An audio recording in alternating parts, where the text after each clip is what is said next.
Councilors, please take your seats. We're about to start.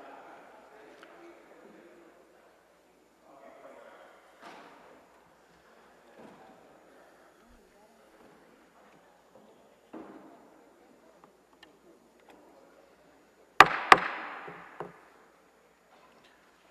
like to call to order the meeting of the Industrial Community Development Committee.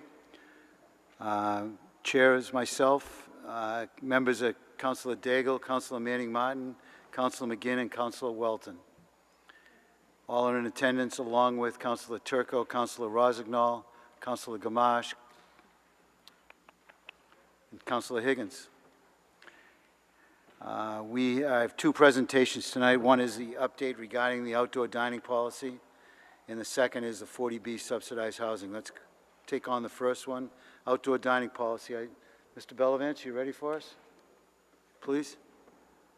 Welcome. Thank you for coming. Thank you for having me. Kurt Bellavance, Director of Community Development for the City of Peabody.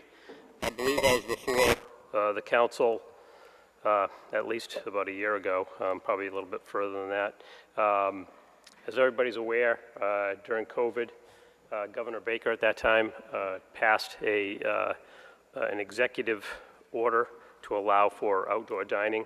That mostly was to fast track and permit, or have the ability of restaurants to permit and get food and drink out onto outdoor areas, because that's what was deemed safer at that time. The governor had voted to continue that, or signed on to continue that, and then the recent Governor Healy had done that as well last year.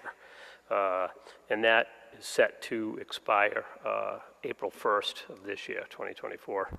And as recently as last week, I believe the governor had put together a proposal for the legislature to continue that in a permanent manner.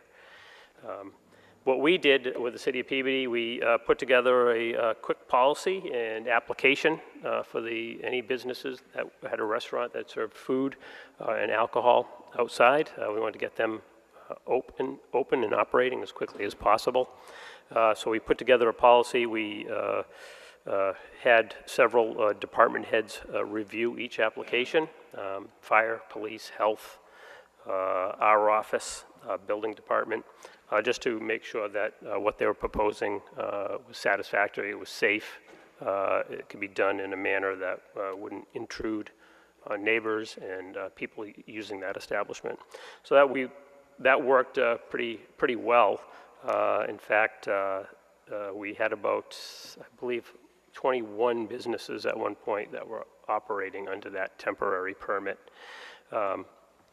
There were other businesses that had applied and were approved, but didn't necessarily end up opening the business. Since then, we've been working, because the executive order is still in place. We've been working on that same permit application. So we've had a number of restaurants just drop off. They weren't interested in, renting a tent for the season or taking up parking now that you could eat indoors.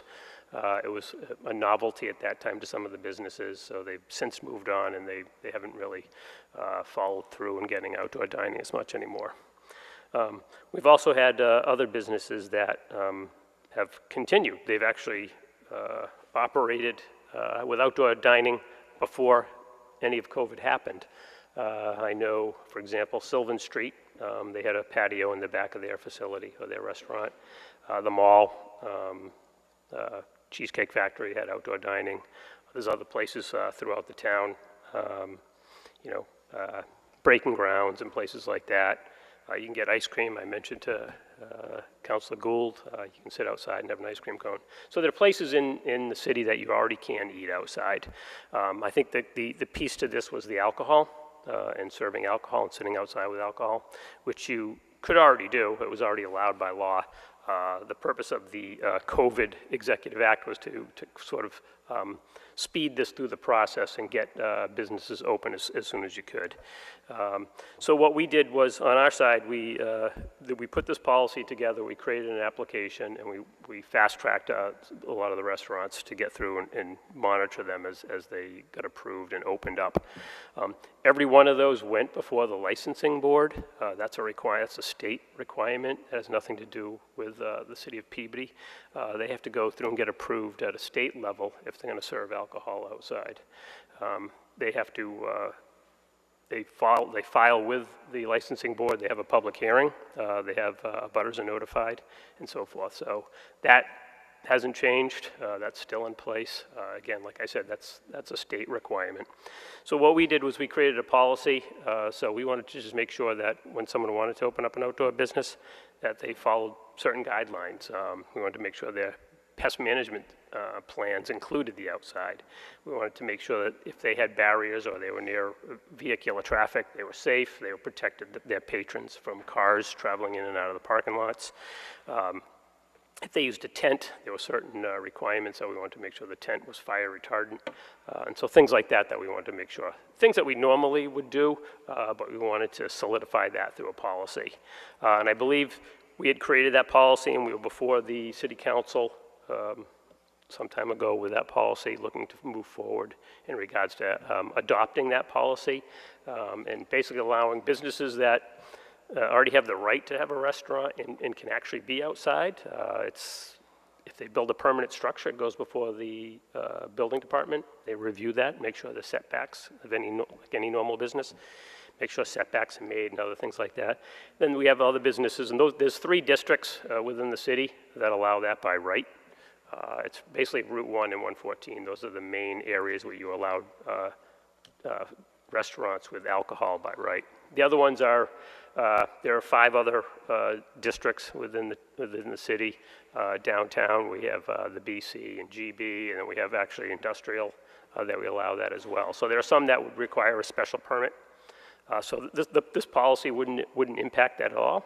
If they require a special permit, they'd still have to come before the city council and get a special permit. If they're going to serve alcohol, they still have to go before the licensing board.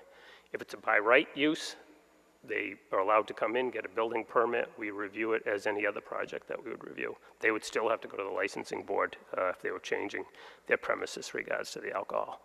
So the policy we put into place was to basically help us manage that and basically have businesses aware of what their responsibilities would be if they were planning to serve alcohol outside.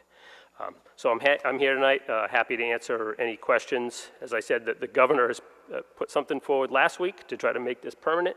Not sure how that stands. It has to go through the legislature, but we'll find out, I'm sure, in a few months to see if that works or not. So, thank you. Thank you very much, Mr. Bellavance. Any questions of Mr. Bellavance? Councilor Daigle, please. Thank you, Mr. Chairman. Through you to Mr. Bellavance, there's no fee for this application, correct? Correct. Thank you. And walk me through the timeline. So a business can apply after January 1. It goes to you, you circulate it to departments, and then it ends up with the mayor's office for final approval. And then the season is April through November. And I'm curious as to why it's April through November. I know the seasonal liquor licenses are, I think, April through January 15th. So I don't know if there's a reason other than it being really cold out in January, but now with igloos and heaters and all that stuff, I'm just curious as to if there's any logic behind that or not. I think at the time we were just trying to get something forwarded. We picked a timeline at sort of the end of the season, which we figured would be November 30th. So that's the only reason. Thank you. Thank you, Councilor Daigle. Any other questions? Councilor McGinn, please. Thank you, Mr. Chairman. Through you to Mr. Bellavance, you mentioned being here a while back. That was April 28th, 2022. And I think you got some feedback from the committee at that time on a few points of the policy. So I just wanted to I know that because there's been these continued extensions by the governor, and, you know, now there's a legislation filed, as you indicated, recently to make it permanent. If it's your plan to come back with a modified version of what you presented previously that might incorporate some of the feedback that you got previously. I'm just trying to understand what the logical next step is here for you and what our expectation should be as a committee. Mr. Bellavance, please. Yes, thank you. That would be the next step. I do have I have my notes here from I guess April 28th of 2022, with some of the notes that the City Council had provided. I can certainly update that. It was sort of a wait and see what was going on with the state in regards to that before we adopted something that, you know, didn't need to take place. So we were kind of waiting to see. What I'll do in the meantime is try to prepare that and make those changes, and we'll try to move along with the April 24th deadline, or the April 1st deadline that we have this year, because if nothing happens, we want to have something in place. So that would be the goal, is to do that prior to the April 1st. Councilor McGinn? Yeah, thank you, Mr. Bellavance, and kind of just structurally, the approach will be the same, I would assume, which is essentially to take it out of where it exists today in zoning and rely on it as a policy. Is that, you're still in the same place there, right? Correct, yeah. The one place that is in the zoning is in BC, and I think that was based on part of the design guidelines in regard to downtown. We took, I don't want to say all the information, but at least most of the information out of that as part of our policy. So regarding taking out of zoning, that piece, it would still be part of the policy so that we were consistent. Thank you. Yeah, I honestly couldn't agree more. It's kind of awkward the way it's in there now, only specific to one zoning district. So I think it makes a lot of sense to go in the direction you're going. Thank you, Mr. Bellavance. Thank you, Mr. Chairman. Thank you, Councilor McGinn. Councilor Turco, please. Thank you, Mr. Chairman. Through you to Mr. Bellavance.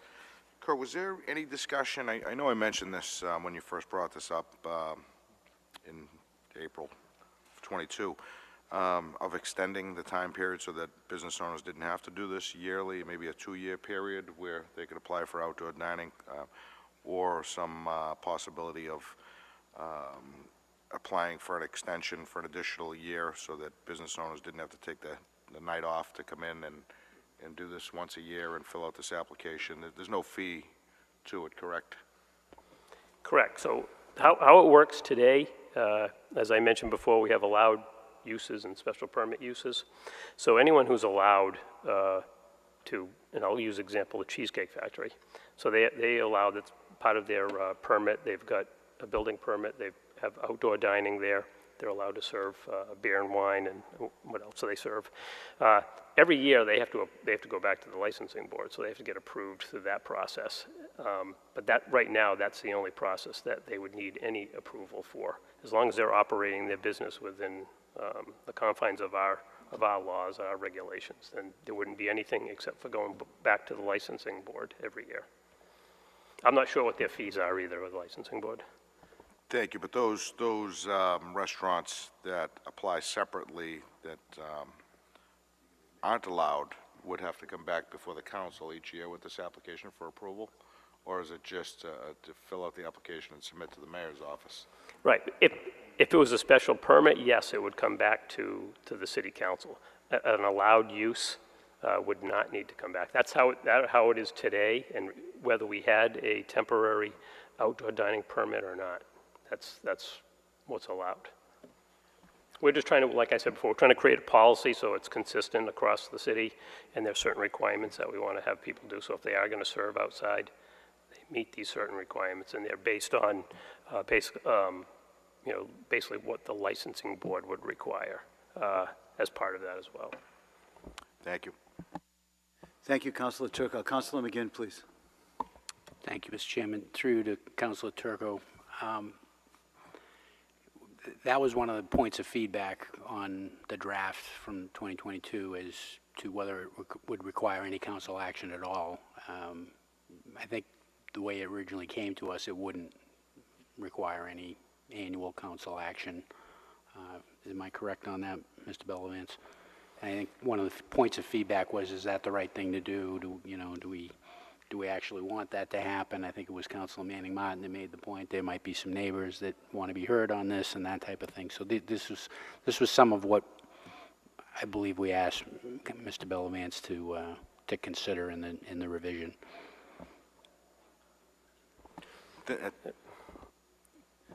Councilor Turco, please. Through you to Councilman McGinnon, yes, I remember that discussion. It would, and we could still do that on you know, as the business owner appears before us, but my only intent was if it's the same business owner and the same seating area for the following year, just to prevent, you know, these small businesses from having to come back before us. But that's what I meant by extending it out for, I was hoping for a 3-year period. Every 3 years they could come forward. But, you know, it was just a matter of, and I guess my heart was in the right place with COVID at the time, of not making these people have to take additional time out of their work day to come here. And I realize it's only one night, but it's a Thursday night, and you know, I was just hoping to have it either a similar to a permit transfer that we do without the petitioner here, extending out the outdoor dining for an additional year, being that nothing has changed in the application. If there's no appetite for that, I'm okay with it, but I thought it was a decent idea to do that. Councilor McGinn, please. Yeah, I guess to the extent, Mr. Bellavance, you're taking notes on tonight's feedback, I'm kind of with Councilor Turco on that, and that it be a simple renewal process, however, whatever form that takes, but where we, every January and December, review a lot of licenses, and gives the council an opportunity, if they spot one that we know there's been an issue with, we can kind of call that one out and maybe deal with it separately. But the ones that have been smooth sailing, it's a very simple renewal process where nobody needs to appear. So again, I think that's what Councilor Turco is advocating for, and I would be on board with that too. Thank you. Thank you, Mr. Chairman. Thank you, Councilor McGinn. Councilor, Mr. Bellavance, any others? No, I just wanted to follow up in regards to that. So the temporary outdoor dining piece that was created allowed other things like taking drinks to go and things like that, you know, I'm not sure that's what we want to do. But we have in place already, people can operate and have an outdoor dining, and it's allowed by right. There's nothing that says they can't do that. As I use examples, the mall and places like that. The other ones that have special permit, so for example, Granite Coast came before and got a special permit, and that was reviewed by the city council. But they're not coming back. Granite Coast didn't apply for an outdoor patio because they have an outdoor patio.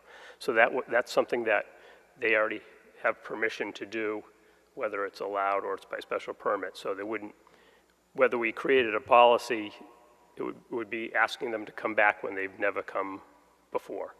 So I don't know if it's something that in the policy you want to say, if a new business comes on and they want to do it, then we can certainly add that as part of the policy. You know, you need to go before the city council. Any other questions of Mr. Bellavance? If not, we'll move to Section B of Mr. Bellavance. Thank you for the outdoor dining piece. And is Ms. Stacy presenting, or are you?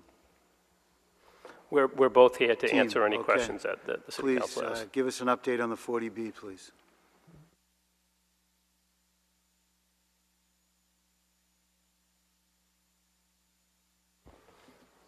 Thank you.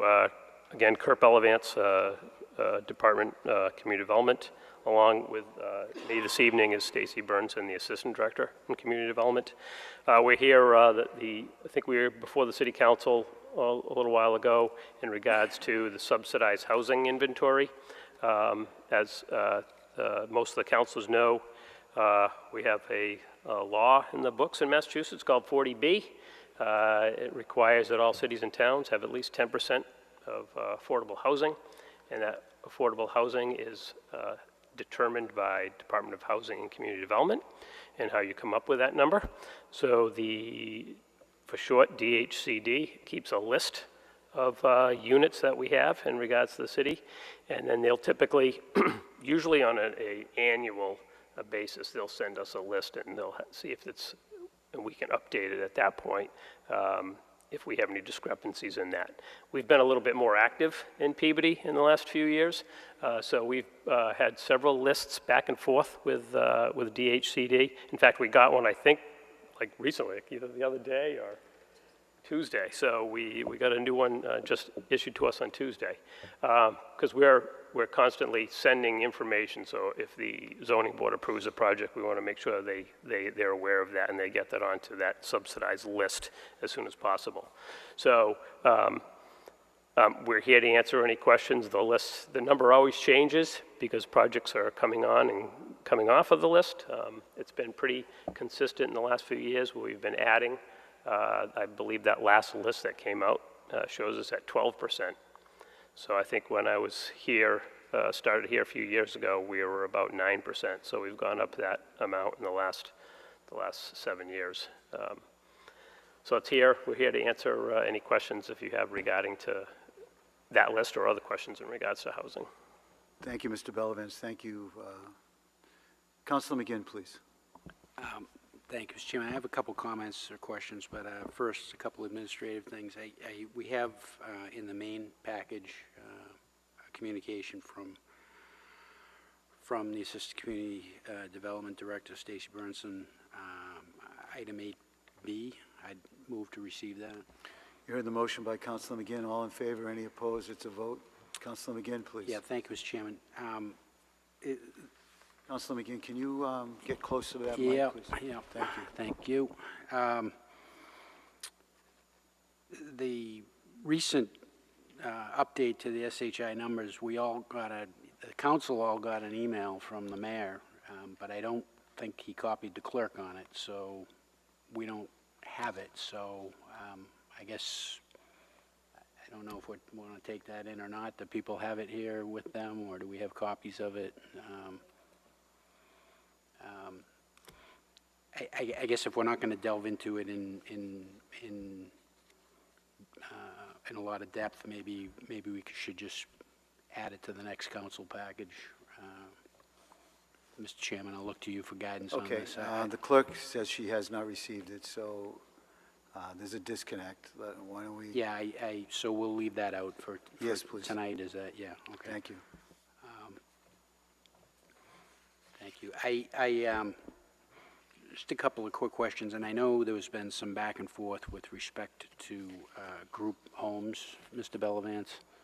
Do you have any updates on that? And this has been kind of a bit of a nebulous thing because there's some privacy issues there. I know this has been something that I believe Councilor Brosignol has been, Councilor Manning Martin have been fairly outspoken on.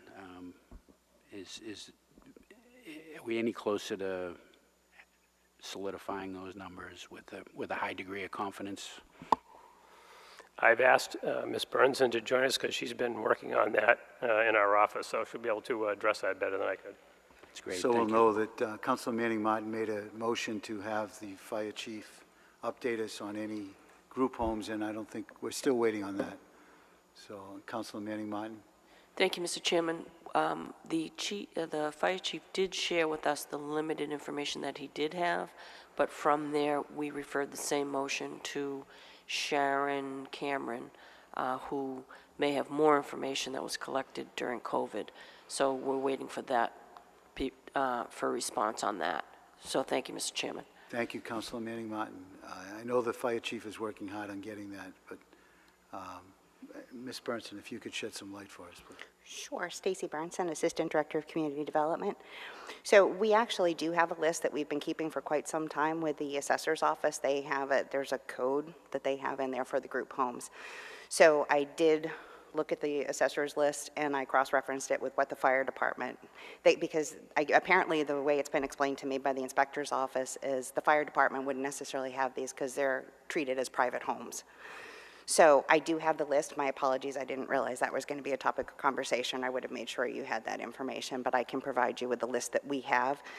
Based on what the state says, I am actually Our list is a little bit short from what the state is saying that we have. There's I want to say about 25 units that I don't have on my list that they have, so they're actually, their number's higher than what we're showing. Councilor Manning Martin, please. Thank you. Could you explain how that could be?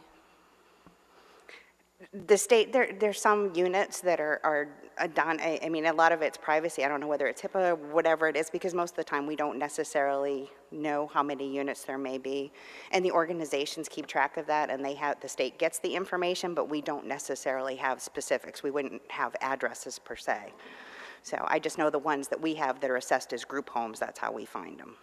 Right, and the other issue, and it might be a sticking point, I think Mr. Bellavance and I may be in disagreement on this, but it's the number of beds is a unit, and that is what it says.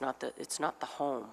So that's a real sticking point for me to know where the home is, where the address is, but most importantly, how many beds are in that house, because we need to get credit for the bed and not the house. So if there's 4 beds, 8 beds in a house, I want to make sure that the state is not counting that house as one unit when it should be per bed.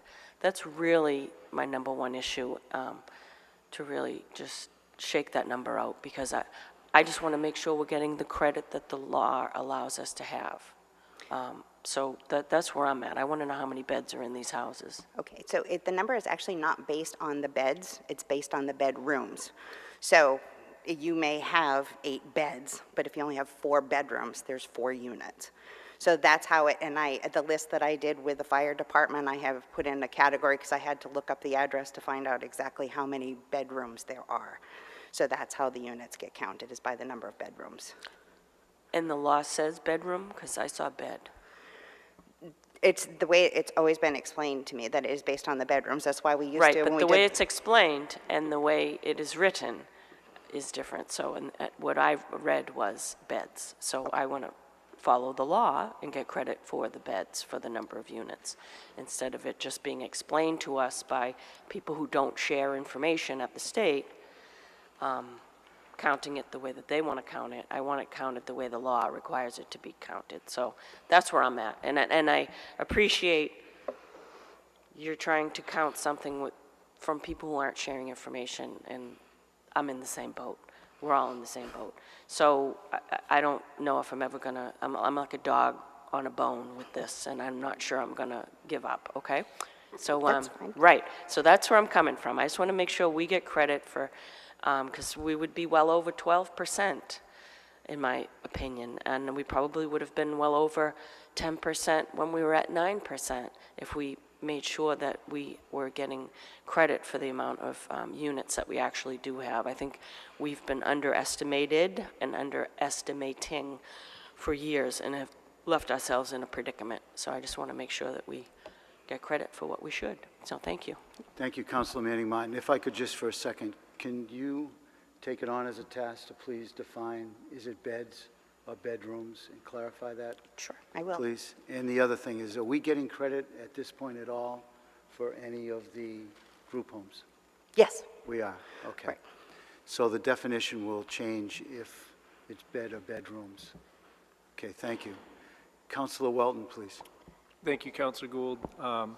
Just from my limited knowledge about this, I think the reason it's difficult information to find is historically legislation was passed that you did not have to disclose if it was going to be a group home and a private residence to prevent against discriminatory zoning, to not allow for group homes to serve people with intellectual disabilities or mental health issues. Obviously, I think Peabody is a very welcoming community, so it is a little frustrating, to your point, Councilor Manning Martin, if we're unable to get that information.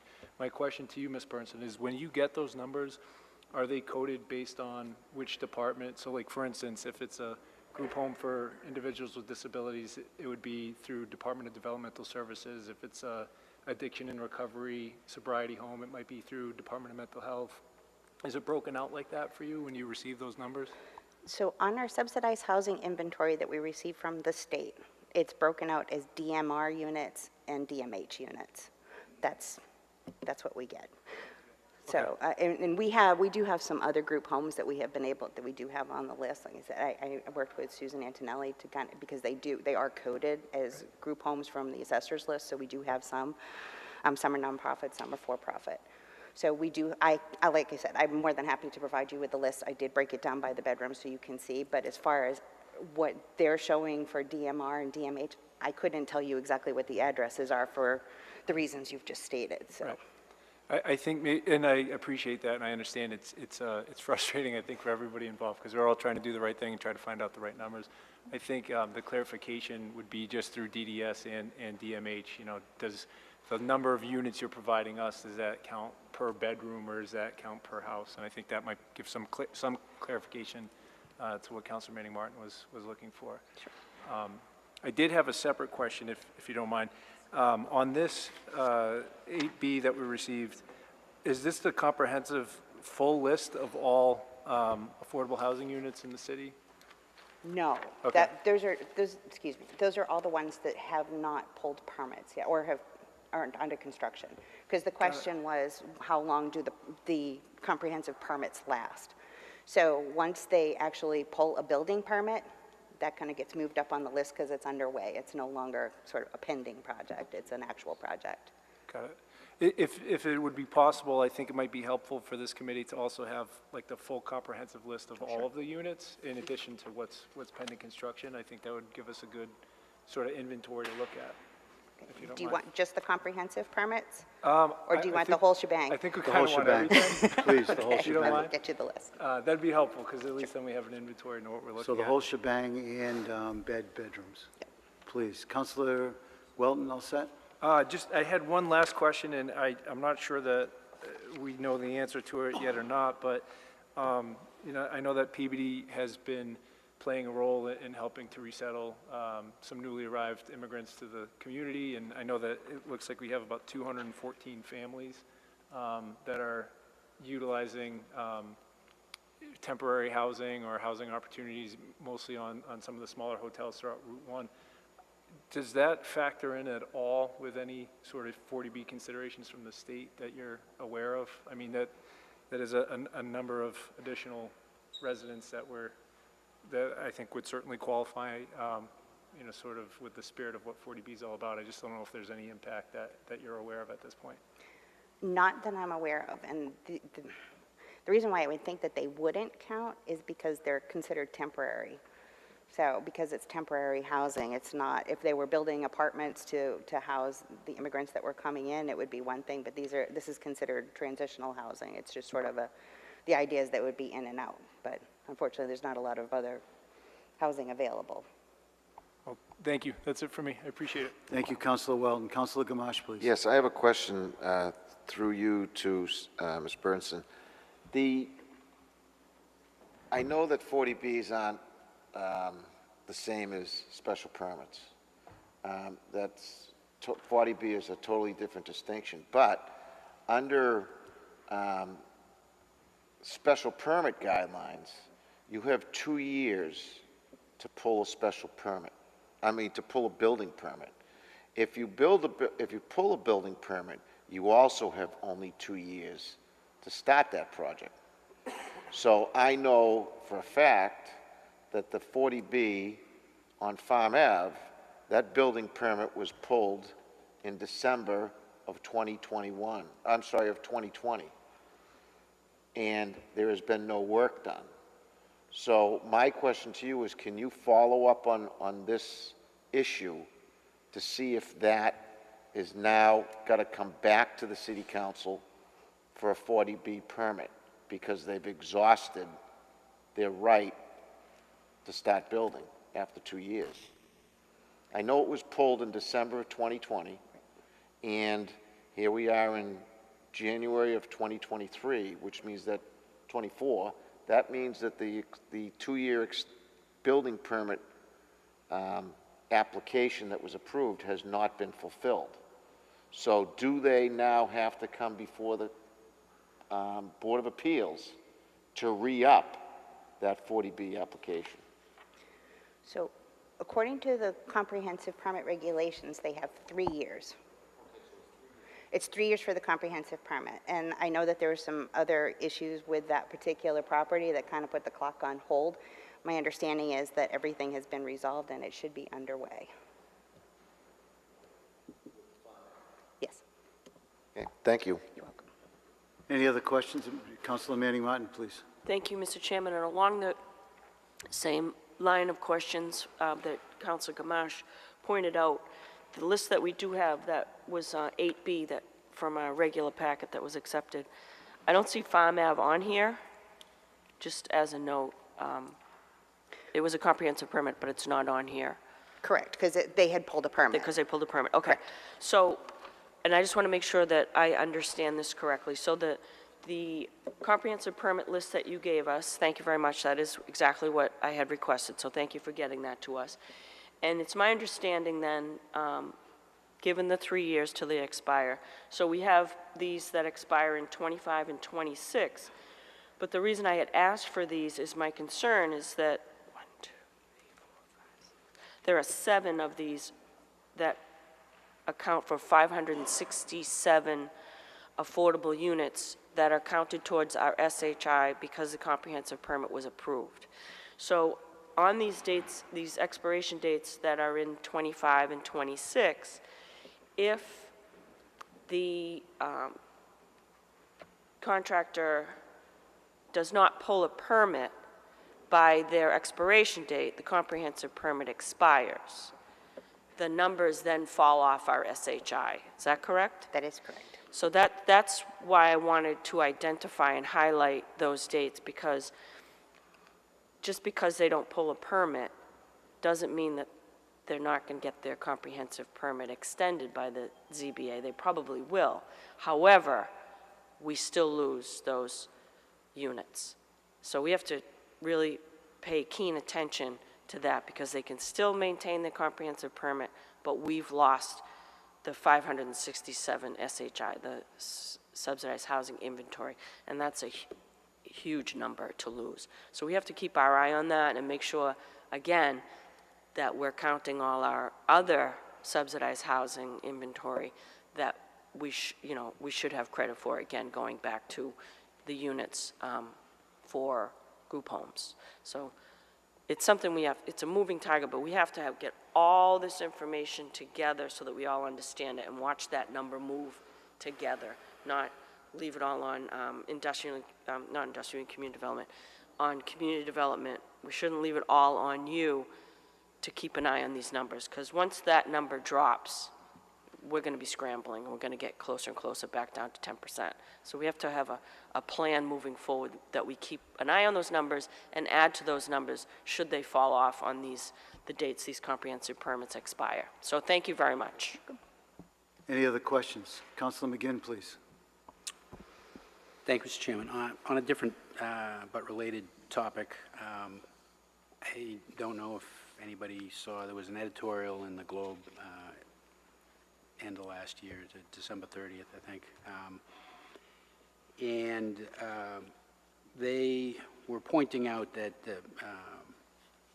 manufactured homes are not counted on the list, which that's something we've known for a very long time in Peabody. I've long held, and I think others on the council have held, that there should be some consideration given to manufactured homes. According to that particular editorial, they seem to think that this gets brought up every year in the legislature, and it gets shot down every year in the legislature. But the gist of the editorial was that their take on it was that it stands a better chance of passing this year, so I contacted Rep. Walsh about that, and he kind of confirmed that it seems to be have a little bit more support than in the past. But again, he can't obviously predict that. But it's House Bill 1313, and I'm going to read it because it's very brief. Section 20 of Chapter 40B of the General Laws is hereby amended by striking out the definition for low and moderate income housing, inserting in place thereof the following definition. Low and moderate income housing, any housing subsidized by the federal or state government under any program to assist the construction of low and moderate income housing as defined in the applicable federal or state statute, whether built or operated by any public agency or any nonprofit or limited dividend organization. The term low or moderate income housing shall include 50% of the homes in a manufactured housing community as defined by Section 32Q of Chapter 140, which shall be included toward the city or town's affordable housing threshold as documented on the subsidized housing inventory maintained by the Department of Housing and Community Development. So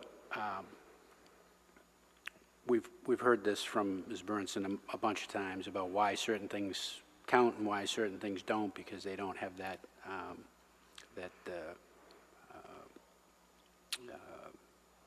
deed rider or the affordability restriction on them.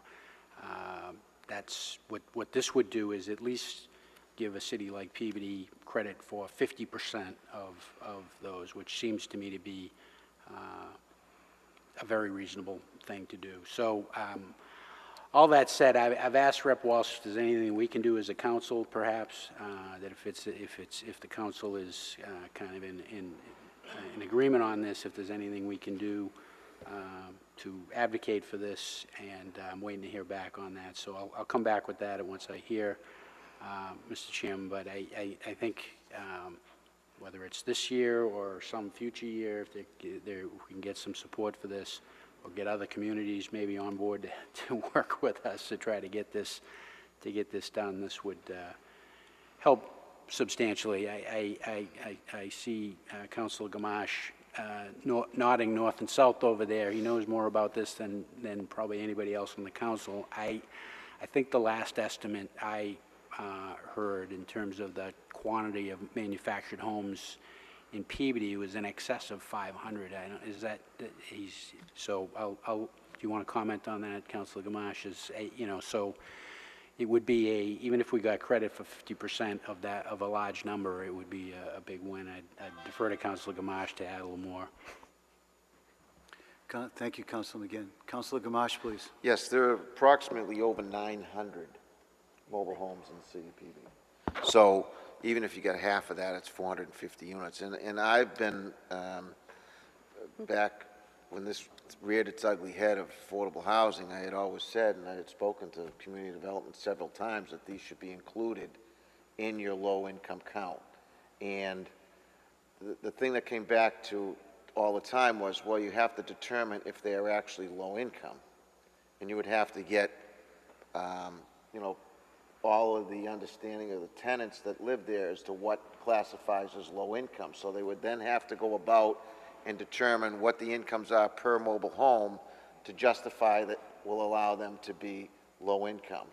So that's basically the long and short of it. And the other reason why they didn't allow mobile homes to be included was because out of the 350 some odd communities in the state, there are very few that have mobile home communities, and they thought that would give an advantage to those who would have the mobile homes. So that's reasoning, and we can go into that for another day.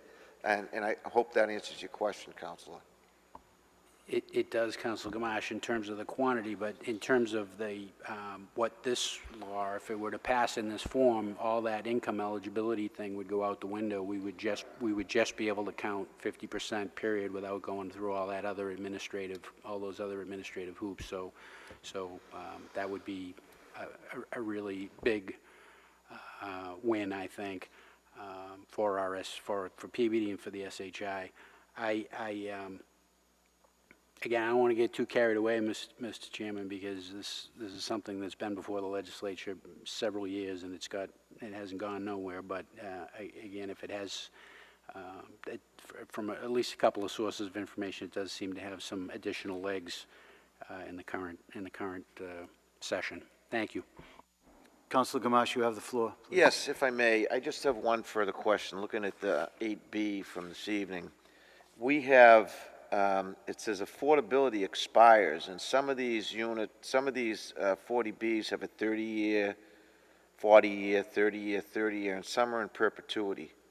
How do you classify which ones is it in the process of the application that says it's perpetuity, or is it in the process of, who determines whether or not 30 years, because we went through this with Crown and Shield, that it came off the rolls, and then all of a sudden we were wondering what was going to happen, and now we're back. You know, I won't be around 30 years from now, but they may come off the, you know, when it comes off, are we going to be in the same situation? That's the only question. How do they determine what is perpetuity and what's 30 and 40 years? Want to take a stab at that, Ms. Bernstein? Oh, more than happy to. Thank you. I can give you copies of every memo that I've written to the Zoning Board of Appeals for every single, every 40B that has come across our desk, requesting perpetuity for the affordability. It's up to the ZBA. They make the decision. The minimum is 30 years. That's the minimum allowed. For some developers, they say they can't do more than 30 years, or they say they can't do more than 40 years because it's not financially feasible. But again, I'm more than happy. I've written a memo. It's a joke now. It's the Bernson memo that it comes across the desk for the ZBA about why these should be affordable. I do usually request numbers a little bit less than affordable, less than 80% of the median, because those really aren't affordable either. So no, we've done that, but it is entirely up to the ZBA as to what they accept from the developer, because we ask and they say no. So the developer comes in, and it's profitable enough today, tomorrow, they build it, and 30 years from now, they say it's not going to be profitable after they've maintained and received all this income from 30 years, and all of a sudden it's going to fall off the cliff and it's not affordable. So I would hope that we may not see another 40B for a while. Hopefully we won't. But if we do, I would hope that we try to impress upon the ZBA that these should be in perpetuity, and don't give if they can't build a project that 30 years down the road they deem is not going to be profitable, well, then don't build it. They're coming to us and they're throwing it on our feet and saying, we want the 40B, we're going to go everything we can, but no, 30 years from now, we want to make more money, so it's not going to be low income. It's not fair. We're the ones that are getting the brunt of the 40Bs, and they're telling us that it won't be profitable 30 years from now? Doesn't make sense. They circumvent every zoning issue we have in the city, and the ZBA says, okay, and then we come back and 30 years from now, it's not profitable. I don't understand the logic, and I also don't understand the reason why the ZBA would allow them to tell them that it's not going to be profitable 30 or 40 years from now, but in the same aspect, they throw the zoning book out the window to get that project put in. So that's my comment, and it's frustrating that I see this, and I never knew it existed. I always thought it was in perpetuity, but I think we dropped the ball on that one. Thank you. Councilor, thank you, Councilor Gamache. Councilor Turco, then Councilor Manning Martin. Thank you very much, Mr. Chairman. So, yeah, thank you to Councilor Gamache for bringing it up. I was looking at it, and I'm confused because we're not on the same page. I think I could venture to say that every special permit housing that this council's approved, at least in the last 4 years, we've put perpetuity on each and every one of them. So why we're working against each other as boards and commissions, I have no idea, but maybe that's something that, you know, that the mayor can intervene on. I know it's an autonomous board. I believe he's the ex officio of that board, or is that in the new charter that we haven't approved yet? But we have to get on the same page. The council's working to achieve an affordable housing goal, and taking this into consideration for the longevity, so that this doesn't fall in the lap of some council 30 years from now. And large projects like these, it just confuses me. You know, even a 40-year, the residence at the Mills is 40 years. I guess that's a decent number, but they should all be perpetuity. You're, as Councilor Gamache said, you're allowing them to circumvent every portion of zoning in this city. At the time and effort the ZBA has put into these, they should want perpetuity in all of these. I think they've met more in the last 3 years than us. So How we advocate for that, I don't know, other than publicly stating it now. Again, it's an autonomous board, so, it's just maybe this council recommends to the mayor that, matter of fact, I'll ask Ms. Burnson, Mr. Bellavance, either or, is there something that we can put in zoning requiring that any housing remain in perpetuity, affordable units, or is that has a case-by-case basis? I haven't heard of anything that you could do, but certainly something we can look to see how they do that. It's probably would have to sit with the 40B information, the CMR code, I think 760, whatever it is for 40Bs. It could be listed there, and maybe have to do with the subsidizing agency. Some agencies may subsidize it, be able to subsidize it longer, so that they're basically paying them for the 30 years for the loss of revenue in the units that are affordable. It's something I would have to look into. Thank you. So, you know what, I'll make a motion to request that the chairwoman of the Zoning Board of Appeals consider making each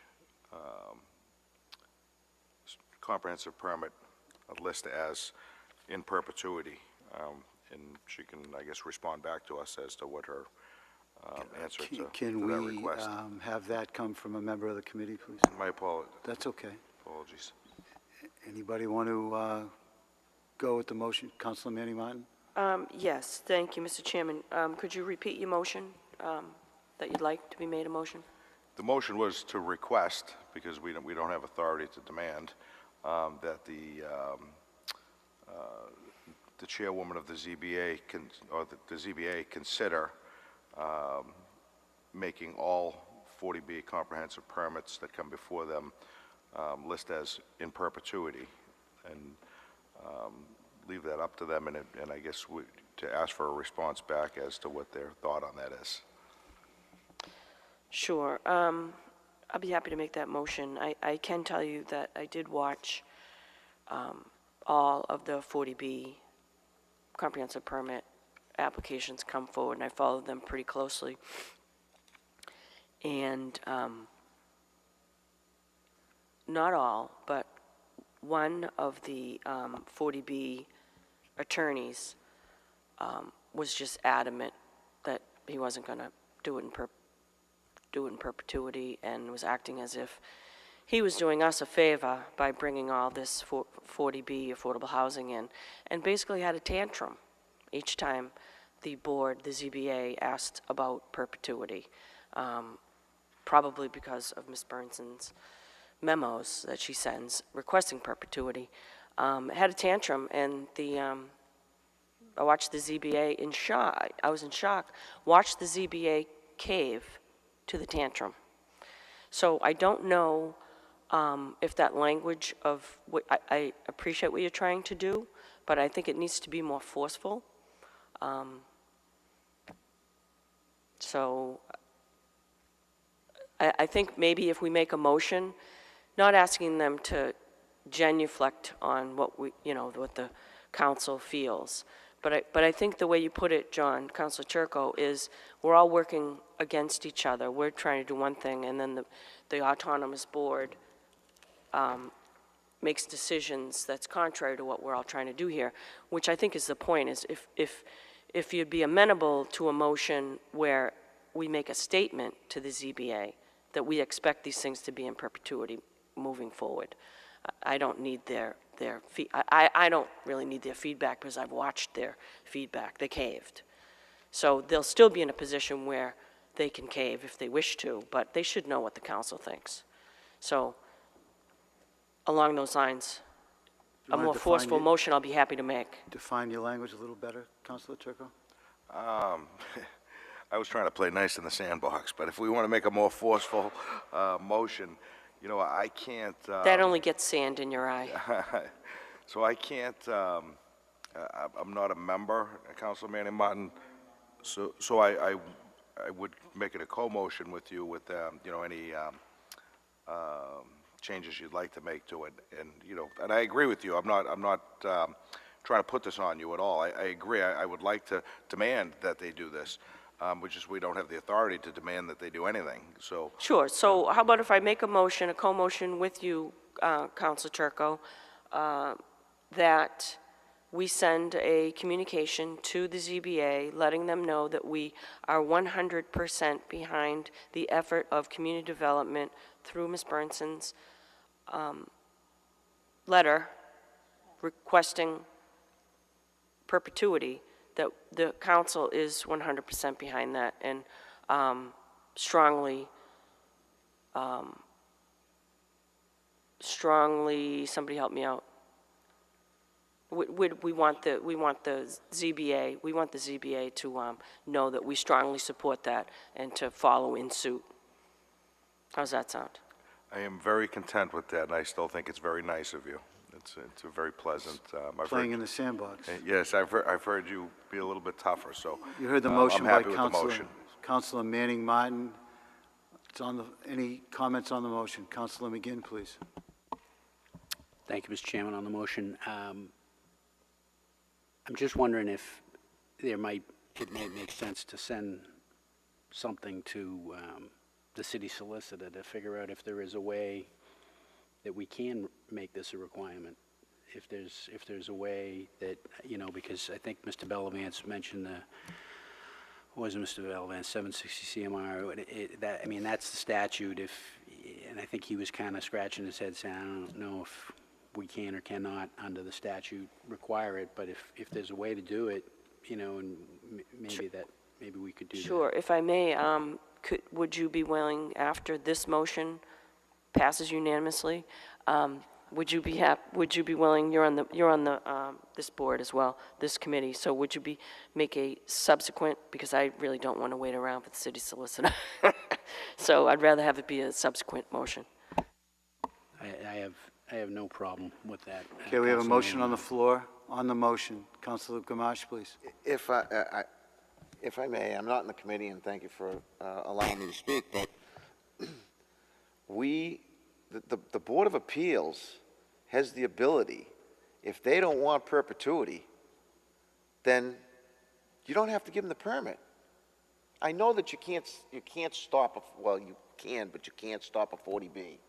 But you know something, if they're coming here looking to put a low-income apartment or whatever they want to do, and they don't want to agree to perpetuity, the board should say, okay, thanks for your application, but we're going to deny it. They have to live partially by our rules.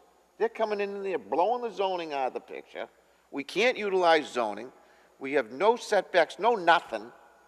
And if they don't want perpetuity, the zoning board should say, see you later. That's the bottom line. We shouldn't have to beg them for it. We should just have the mayor tell them, perpetuity or nothing. Thank you. All right, we have a motion. Councilor Manning Martin, on your motion. Thank you, and that's already the point we're at, David. We're already at that point, so now we're telling, and the other thing we can do is not vote these ZBA members back in. That's always an option, so, right? So we're already at that point. So I'd like to just make the motion and let the ZBA know we all need to work together. We're trying, you know, the left hand needs to work with the right hand here and put that motion forward that we want things in perpetuity. Any comments, any further comments on Councilor Manning Martin's motion? There being none, roll call, please. Councilors Welton, Yes. McGinn, Yes. Daigle, Yes. Manning Martin, Yes. Gould. Yes. Motion carries 5-0. Thank you. Councilor McGinn, please, are you making a motion? I'm somewhat influenced by the comments Councilor Gamache made a moment ago, which is really, I think they do have this authority already under the law. I mean, he's right. They don't have to approve these permits. So if they don't like something that comes from, I mean, upon reflection and upon hearing Councilor Gamache, I don't think we need an opinion from the city solicitor on this. I think he's correct. I think Thank you, Councilor I think McGinn. the zoning board of appeals has the authority they need to make this a requirement. Thank you, Mr. Chairman. Thank you, Councilor McGinn. Councilor Turco, please. Thank you, Mr. Chairman. I appreciate the opportunity. Again, I just wanted to respond. I think the whole affordability issue comes up here, and if I'm not mistaken, you know, I'm no expert on 40B, but it's written into the law that the ZBA can't make the project so that it's not financially feasible for the developer. So I think that's the argument that they're using is that it's not financially feasible.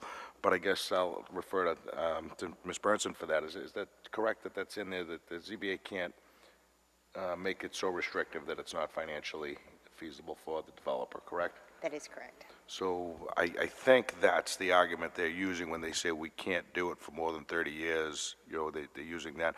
But my response to that would be, can the ZBA then say, show me proof that it's not financially feasible in 30 years? So I think it's a moot. I just wanted to point that out, that financial aspect of it is written into the law, that they can and can't do certain things. So if by chance a petitioner does provide that information that states that it is not financially feasible for whatever reason, I hope that they are getting that information, and I don't know that. Again, just for edification of the council, that's all. Thank you, Councilor Turco. I'm going to try to wrap this up. Councilor Weldon, please. Thank you, Council Good. Thank you for coming back to me, and I'll keep it short. But can you just clarify, we're defined because we're less than 20 miles from Boston, right? We're in the same metropolitan area, and that dictates our affordability. So what I'm getting at is a studio apartment for $1,500 in Peabody really isn't affordable. I mean, so for a developer to say this is economically not feasible, it's a different argument whether it's here versus in the North End in Boston, right? But we're charged with having the same rate because of our proximity to the city. Is that correct? That is correct. The other thing is too, is there's some nuances to the 40B as far as how much a developer, the comprehensive permit rules sort of cap how much they can make for a profit during that period of affordability and that sort of, so I have a feeling that probably comes into play. But you're absolutely right, and honestly, I think they're actually, I want to say it's up to $1,700 or $1,800 now for a studio apartment, because we are part of the Boston area, and and there's a housing shortage, so landlords are getting this rent, so it's kind of crazy. Thank you very much. All set. Thank you, Councilor Weldon. There be no further questions. I have to thank Ms. Bernston and Mr. Bellavance. You do the dirty work for us, and you get no acclaim. But thank you for doing that. I appreciate it very much. I'll take a motion to adjourn, please. You heard the motion by Councilor Manning Martin. We are adjourned.